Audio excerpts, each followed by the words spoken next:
नमस्कार, डेली 24 भारत देख रहे हैं आप। मैं हूं आपके साथ अनीता शर्मा और शुरुआत करते हैं उत्तर प्रदेश की बड़ी खबरों से। और बड़ी जानकारी निकलकर सामने आ रही है कफ सिरप मामले में और बड़ा खुलासा हुआ है। कोडीन मामले में सामने आए हैं 12 आरोपियों के नाम और कोडीन कफ सिरप मामले में कुल 12 साजिशकर्ता, सभी आरोपियों के नाम का हुआ बड़ा खुलासा। बड़ी जानकारी आपको दे दें कि कोडीन युक्त कफ सिरप मामले में एसआईटी गठित होने के बाद से सभी आरोपियों के नाम का खुलासा हो गया है। कोडीन युक्त कफ सिरप मामले में कुल 12 साजिशकर्ता शामिल हैं और कोडीन युक्त कफ सिरप मामले में एफएसडीए की जांच में मुख्य साजिशकर्ताओं के नाम सामने आ गए हैं, जिसमें बता दें कि विभोर राणा है, सौरभ त्यागी हैं, विशाल राणा है, पन्नप यादव हैं, सदाब हैं, मोहन जायसवाल, इसके साथ ही शुभम जायसवाल, आकाश पाठक, विनोद अग्रवाल के नाम भी शामिल है। यानी कि कुल 12 नाम शामिल है। और ऐसे में कोडीन युक्त कफ सिरप मामले में दूसरे राज्यों में हुई घटनाओं का खुद संज्ञान लेते हुए यूपी में कार्रवाई शुरू की गई है और इस मामले में यूपी सरकार की सबसे बड़ी कार्रवाई अब ये मानी जा रही है। 128 से अधिक प्रतिष्ठानों और संबंधित संचालकों के विरुद्ध एफआईआर दर्ज की गई है और सभी साजिशकर्ताओं की धरपकड़ के लिए छापेमारी जारी है। योगी सरकार ने जांच के लिए पुलिस महानिरीक्षण के नेतृत्व में एसआईटी का गठन किया और वहीं मुख्यमंत्री योगी आदित्यनाथ तल्ख तेवर अपनाते हुए कह चुके हैं कि इस पूरे सिंडिकेट के एक भी दोषियों को छोड़ा नहीं जाएगा। यूपी के गोरखपुर में प्रवास के दौरान मुख्यमंत्री योगी आदित्यनाथ ने लगातार दूसरे दिन जनता से मुलाकात कर उनकी समस्याएं सुनी और जनता दर्शन में सीएम ने लगभग 200 लोगों से सीधा संवाद किया और अधिकारियों को निर्देश दिया कि लोगों की समस्याओं को तत्काल और संतोषजनक निस्तारण को सर्वोच्च प्राथमिकता दी जाए। गोरखनाथ मंदिर स्थित महंत दिग्विजय नाथ स्मृति भवन सभागार में मुख्यमंत्री खुद लोगों के बीच पहुंचे और एक एक करके उनका पक्ष सुना। उन्होंने सभी को आश्वासन दिया कि किसी को भी चिंता करने की जरूरत नहीं है, हर समस्या का समाधान हल किया जाएगा। गोरखपुर में बढ़ती ठंड को देखते हुए मुख्यमंत्री योगी आदित्यनाथ ने रेलवे रैन बसेरे का निरीक्षण किया। निरीक्षण के दौरान सीएम ने जरूरतमंद लोगों को कंबल वितरित किए। शहर में बनाए गए 3 रैन बसेरों को व्यवस्था का भी उन्होंने मौके पर जाकर जायजा लिया और इस दौरान ग्रामीण विधायक, प्रदेश उपाध्यक्ष, महापौर, नगर आयुक्त सहित कई अधिकारी जो थे वो मौके पर मौजूद रहे। अब शीतलहरी प्रारंभ हो चुकी है। रेन बसेरों में जरूरतमंदों को आश्रय मिल सके और शीतलहरी से नागरिकों को बचाया जा सके। निराश्रित लोगों को शासन की सुविधा का लाभ मिल सके, इस दृष्टि से आज गोरखपुर में 2 रेन बसेरों का निरीक्षण और जो वहाँ पे आश्रय लेने के लिए आए हुए नागरिक हैं उनको कंबल वितरण के कार्यक्रम के साथ में यहाँ पर आज निरीक्षण करने और उन्हें कंबल वितरण का भी कार्यक्रम यहाँ पे संपन्न हुआ है। गोरखपुर में महाराणा प्रताप शिक्षा परिषद के 93वें स्थापना सप्ताह समारोह के मुख्य महोत्सव में मुख्यमंत्री योगी आदित्यनाथ ने युवाओं को ड्रग्स और मोबाइल की लत से दूर रहने की सलाह दी। उन्होंने कहा कि स्मार्टफोन का अत्यधिक उपयोग आंखों, मस्तिष्क और बुद्धि को कमजोर करता है, इसीलिए इसका सीमित उपयोग आवश्यक है। सीएम ने युवाओं को नशे से बचकर राष्ट्र निर्माण में अपनी भूमिका निभाने और तकनीक के साथ चलकर आने वाले अवसरों के लिए खुद को तैयार करने की अपील की। मुख्यमंत्री ने जोर देकर कहा कि हिम्मत न हारने वाले ही जीवन में जीतते हैं और शॉर्टकट कभी सफलता नहीं पाते। यह ड्रग का भी नशा हो सकता है और यह आपका स्मार्टफोन का भी नशा हो सकता है। इन दोनों नशों से बचिए। जितना बच पाएंगे उतना ही आप अपने आप को भी बचा पाएंगे, देश के भविष्य को भी बचा पाएंगे और अपने परिवार, अपने समाज और अपने राष्ट्र के प्रति अपने उत्तरदायित्वों का निर्वहन कर पाएंगे। तेजी के साथ नशा माफिया युवा पीढ़ी को अपनी चपेटे में लेने का कुत्सित प्रयास करता है। को उसके खिलाफ एक नई लड़ाई लड़ने के लिए अपने आप को तैयार करना पड़ेगा। देश की आप सब, खासतौर हमारे युवा, आप देश की सबसे बड़ी ताकत हैं। आज के दिन भारत की जनसंख्या में 65% इज बिलो 35। ये जो अमृत पीढ़ी है, ये जो युवा पीढ़ी है, आपके विश्वास, आपके कार्य, आपकी कार्य निष्ठा के बल पर ही मैंने ये कहा है कि भारत को 2047 में, भारत को आने वाली अर्थव्यवस्था में, भारत को आने वाली टेक्नोलॉजी के युग में कोई भी प्रथम स्थान से रोक नहीं सकता है। हमारे सबके डीएनए के अंदर में वो सभ्यता, संस्कृति, वो वेद, पुराण, उपनिषद, उसका ज्ञान है। बरेली में सीएम योगी आदित्यनाथ के आगमन को लेकर तैयारियां तेज कर दी गई हैं। एसएसपी और डीएम ने सर्किट हाउस पहुंचकर सुरक्षा और अन्य व्यवस्थाओं का निरीक्षण किया। सीएम योगी बरेली में अधिकारियों के साथ मंडलीय समीक्षा बैठक करेंगे और इसके अलावा मुख्यमंत्री 11 दिसंबर को झारखंड के राज्यपाल संतोष गंगवार के बेटे के विवाह समारोह में भी शामिल होंगे। बड़ी जानकारी आपको दे दें कि मुख्यमंत्री योगी आदित्यनाथ का बरेली दौरा है और ऐसे में सुरक्षा के लिहाज से सभी तैयारियां पूरी कर ली गई है और एसएसपी ने तैयारियों का जायजा लिया। सर्किट हाउस पहुंचकर सुरक्षा और अन्य व्यवस्थाओं का निरीक्षण किया गया। सीएम योगी बरेली में अधिकारियों के साथ मंडलीय समीक्षा बैठक करेंगे और इस बैठक में कई अहम फैसले लिए जा सकते हैं और इसके अलावा मुख्यमंत्री 11 दिसंबर को झारखंड के राज्यपाल संतोष गंगवार के बेटे के विवाह समारोह में भी शामिल हो सकते हैं। बड़ी जानकारी आपको बता दें कि यूपी के बरेली में मुख्यमंत्री योगी आदित्यनाथ का दौरा है और ऐसे में शहर में सुरक्षा व्यवस्था को पूरी तरह से चाक चौबंद कर दिया गया है। सीएम योगी आदित्यनाथ के दौरे को लेकर सभी अधिकारी जो हैं वो पूरी तरह से अलर्ट मोड पर हैं और ऐसे में 11 दिसंबर को झारखंड में सीएम योगी एक विवाह समारोह में भी शामिल हो सकते हैं।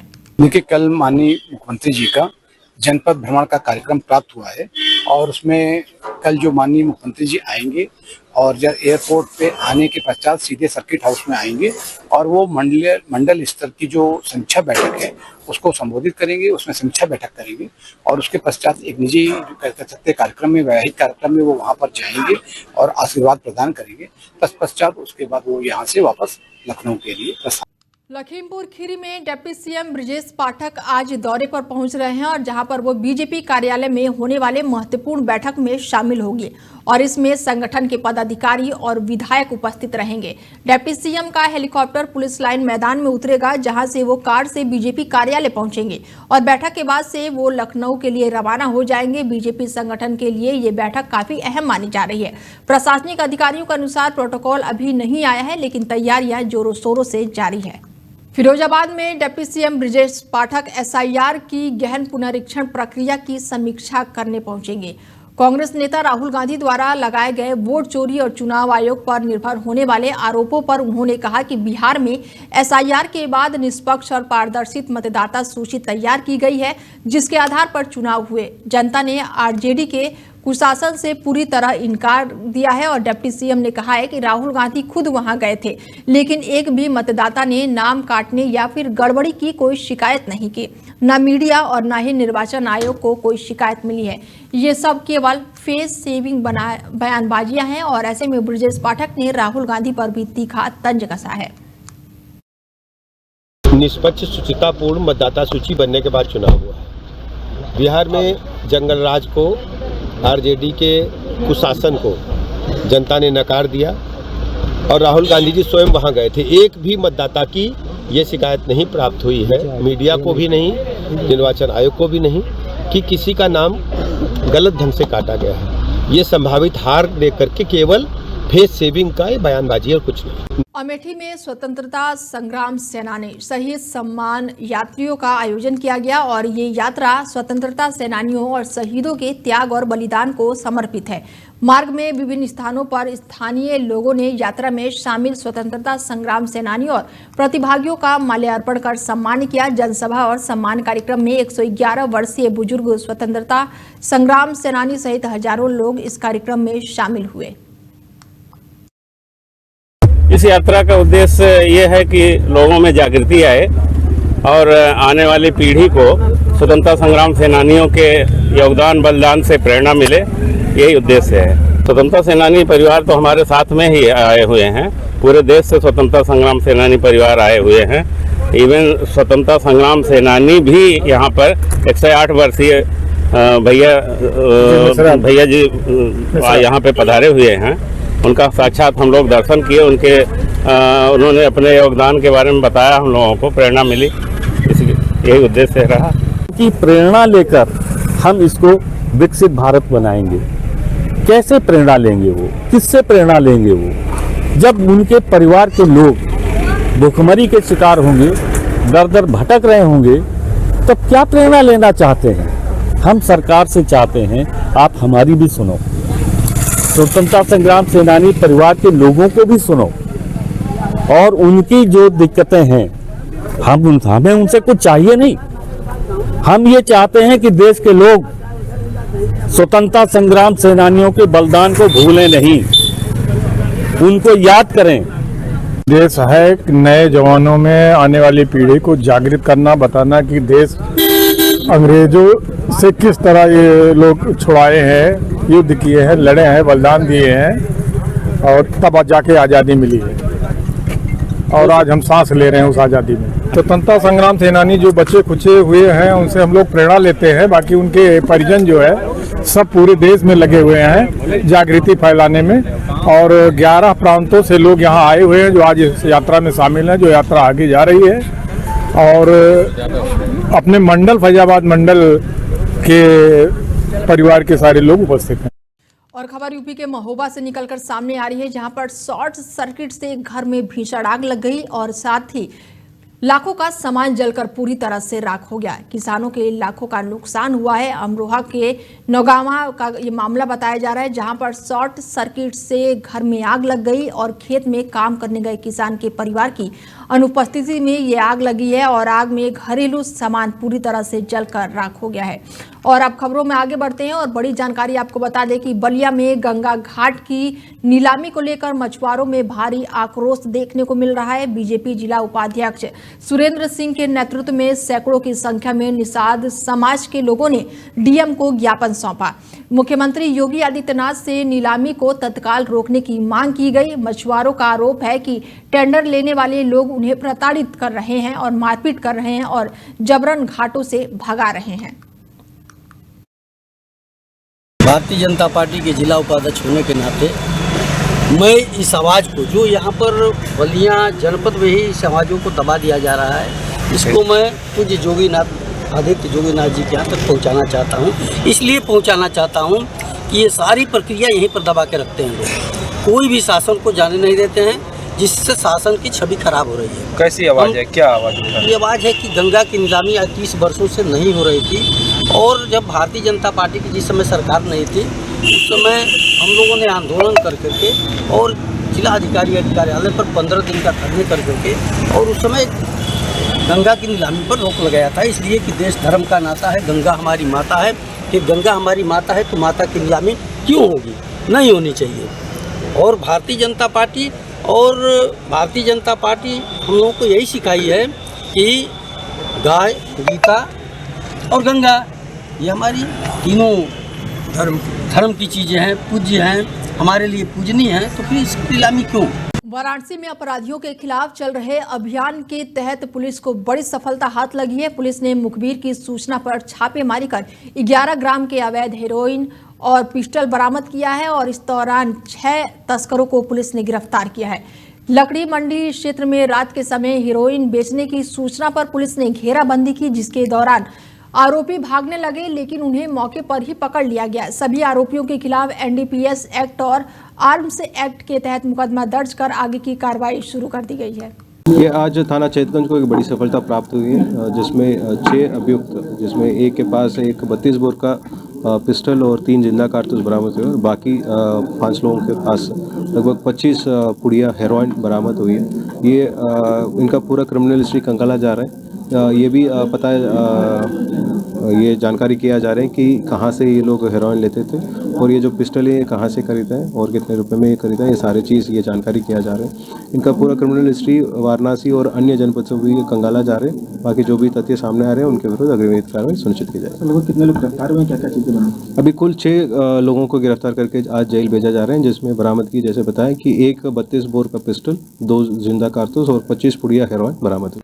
बरेली में मिशन शक्ति योजना में लापरवाही सामने आने पर डीआईजी अजय कुमार साहनी सख्त हो गए हैं। महिला अपराध से जुड़े मामलों के रजिस्टरों में बरती जा रही ढिलाई को लेकर उन्होंने नाराजगी जताई। मिशन शक्ति के तहत मंडल के सभी थानों की लगातार समीक्षा की जा रही है, जहां पर प्रतिदिन 8 थानों के रेंज ऑफिस में बुलाकर बैठकें हो रही हैं और इसी क्रम में डीआईजी ने मिशन शक्ति से जुड़े मामलों और अपराध रजिस्टरों की विस्तृत समीक्षा की और संबंधित अधिकारियों को कड़ी चेतावनी भी दी। और कुशीनगर से बड़ी जानकारी निकलकर सामने आ रही है, जहां पर प्रेम प्रस्ताव ठुकराए जाने से आहत एक 20 साल के युवक मोबाइल टावर पर चढ़ गया। युवक को ऊपर देखकर ग्रामीणों में अफरा तफरी मच गई। सूचना मिलते ही पुलिस मौके पर पहुंची और ग्रामीणों के साथ मिलकर उसे समझा बुझाकर नीचे उतारा गया। पुलिस की तत्काल कार्रवाई से गांव वालों ने राहत की सांस ली। मैनपुरी में उस समय भावुक दृश्य देखने को मिला जब डिप्टी सीएम ब्रजेश पाठक चलते काफिले को रोककर वंश कश्यप के परिजनों से मिलने पहुंचे। वंश कश्यप को न्याय दिलाने की उम्मीद से उन्होंने परिजन को तख्तियां लेकर सड़क किनारे खड़े थे और डिप्टी सीएम को देखते ही वंश के पिता फूट फूट कर रो पड़े। परिजन ने स्कूल प्रशासन पर कड़ी कार्रवाई की मांग की है और आरोप लगाया कि पुलिस सही तरीके से कार्रवाई नहीं कर रही है। और उनकी बात सुनने के बाद से डिप्टी सीएम ब्रजेश पाठक ने निष्पक्ष जांच का फिलहाल भरोसा दिलाया है। पीलीभीत के थाना जहानाबाद क्षेत्र में चेकिंग के दौरान पुलिस और बदमाशों के बीच मुठभेड़ हो गई। बता दें कि 2 संदिग्ध बाइक सवार पुलिस को देखकर भागने लगे और रोकने पर पीछे बैठे आरोपी ने पुलिस पर फायरिंग कर दी। जवाबी कार्रवाई में शातिर गैंगस्टर और गौकस जावेद के पैर में गोली लग गई, जबकि उसका साथी मौके से फरार हो गया। घायल आरोपी को सीएससी अस्पताल में भर्ती कराया गया, जहां पर उसकी स्थिति जो है वो सामान्य बनी है और आरोपियों के खिलाफ दर्जनों मुकदमे पहले से दर्ज है और ऐसे में पुलिस अब लगातार आगे की कार्रवाई कर रही है। संभल में एसआईआर प्रक्रिया के बीच खुद को प्रताड़ित बांग्लादेशी हिंदू बताने वाले 6 लोग जिला स्तरीय सीएए कमेटी के सामने नागरिकता के लिए पेश हुए। कमेटी के सामने कुछ दस्तावेज तो दिए गए, लेकिन पूर्ण प्रमाण न होने पर उन्होंने अगली तारीख पर दोबारा बुलाया गया है। चंदौसी क्षेत्र में इस घटनाक्रम के बाद से बांग्लादेशी घुसपैठियों की चर्चा भी तेज हो रही है। सीएए नियमों के तहत गृह मंत्रालय द्वारा गठित ये जिला स्तरीय कमेटी हर 6 महीनों में बैठक करती है और आवेदकों से बांग्लादेशी होने के मजबूत दस्तावेज मांगती है। यूपी के सीतापुर में आवारा कुत्तों का आतंक देखने को मिल रहा है, जिसमें 9 लोग घायल हो गए हैं और 7 गंभीर रूप से घायलों को रेफर किया गया है लखनऊ में। बता दें कि सीतापुर के कस्बे में एक आवारा कुत्ते ने अलग अलग जगहों पर 9 लोगों को गंभीर रूप से घायल कर दिया और करीब 2 घंटे तक कस्बे में अफरा तफरी मची रही, जबकि स्थानीय लोगों का आरोप है कि जिम्मेदार विभाग कोई कार्रवाई नहीं करता दिखा। कुत्ते ने पहले छात्र पर हमला किया, उसके बाद से मुख्य बाजार पहुंचा, जहां पर कई इलाकों में लोगों को अपना उसने निशाना बनाता रहा और सभी घायलों को अस्पताल में भर्ती कराया गया है, जहां से 7 लोगों की हालत गंभीर होने पर उन्हें लखनऊ रेफर कर दिया गया है। घटना के बाद से नगर निकाय की लापरवाही पर लोगों में काफी नाराजगी देखने को मिल रही है।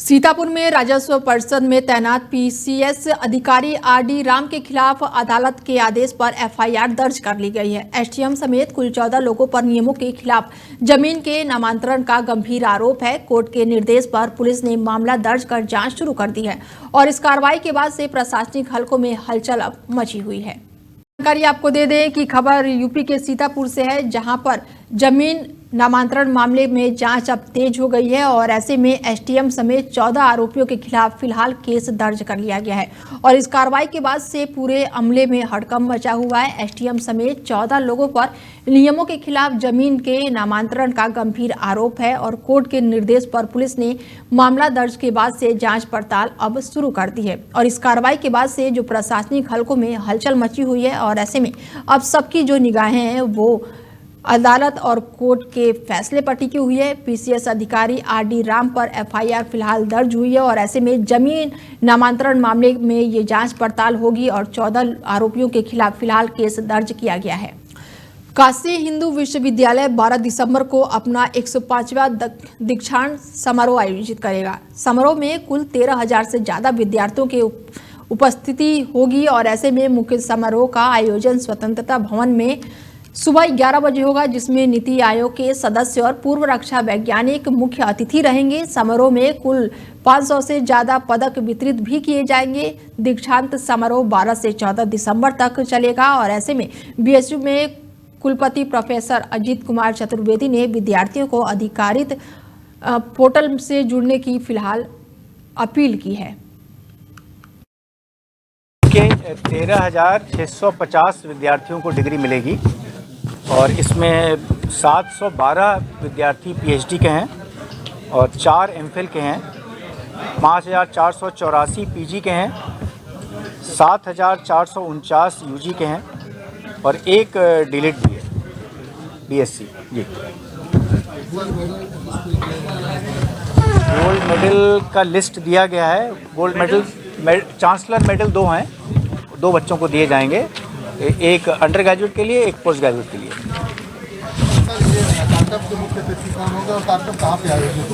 ये कार्यक्रम जो है इसके मुख्य अतिथि हमें बहुत हर्ष हो रहा है आपसे साझा करके कि डॉक्टर वीके सारस्वत हैं।